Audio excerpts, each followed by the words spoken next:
Because of these extreme challenges, a deep cultural shift is happening within the families. For generations, a Sherpa man's destiny was to climb. Fathers taught their sons how to tie heavy climbing knots, how to wear heavy boots, and how to survive in the freezing death zone.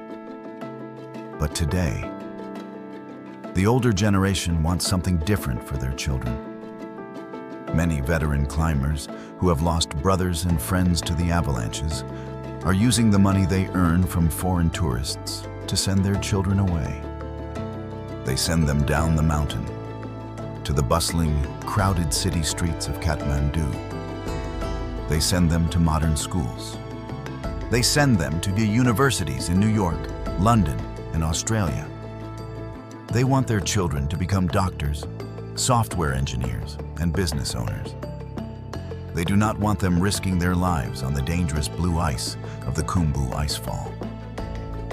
As the youth leave for the cities, the ancient villages high in the clouds are slowly aging.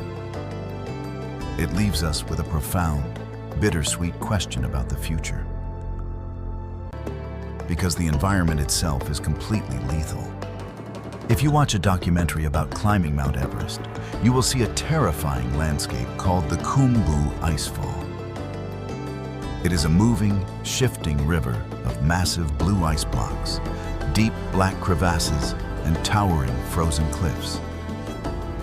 It looks like a shattered glass puzzle. Every spring, before the wealthy foreign climbers arrive, a specialized group of local men, known as the Icefall Doctors, must go to work. These elite Sherpa mountaineers walk directly into this incredibly dangerous frozen labyrinth.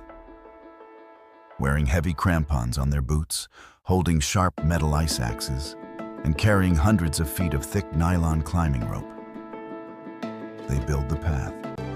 However, despite their deep respect for tradition, the modern world is crashing into the Himalayas at a terrifying speed. The lifestyle of the remote mountain villages is changing faster than ever before. Decades ago, life here was completely isolated. People grew potatoes in the rocky soil. They herded yaks for milk and thick wool. But today, the economy is almost entirely dependent on global tourism. During the spring climbing season, the trails are crowded with thousands of foreigners carrying expensive trekking poles, wearing bright Gore-Tex jackets, and using digital GPS devices. If you stand at Everest Base Camp in May, it does not look like a remote wilderness. It looks like a massive, temporary city of brightly colored tents resting directly on the rocky gray glacier. This influx of foreign money has brought wealth, but it has also brought massive problems. The trails are littered with discarded plastic water bottles, empty green oxygen tanks, and human waste. The pristine white snow is increasingly stained by the pollution of thousands of visitors. And look up at the sky above the peaks. You will not just see birds anymore. The quiet, spiritual silence of the Himalayas is now constantly shattered by the loud, heavy chopping sound of helicopter blades. Modern helicopters fly constantly up and down the valleys. They deliver expensive luxury food to wealthy climbers. They perform dangerous aerial rescues, pulling injured hikers off the high, snowy ridges and flying them directly to the modern hospitals in Kathmandu. The helicopters have made the mountains safer for tourists, but they have also changed the ancient rhythm of the land. And there is an even larger, more terrifying threat looming over the villages. Climate change. The massive, ancient blue glaciers that cover the Himalayas are melting at a shocking, unprecedented rate. As the global temperature rises, the thick ice is turning into roaring rivers of water.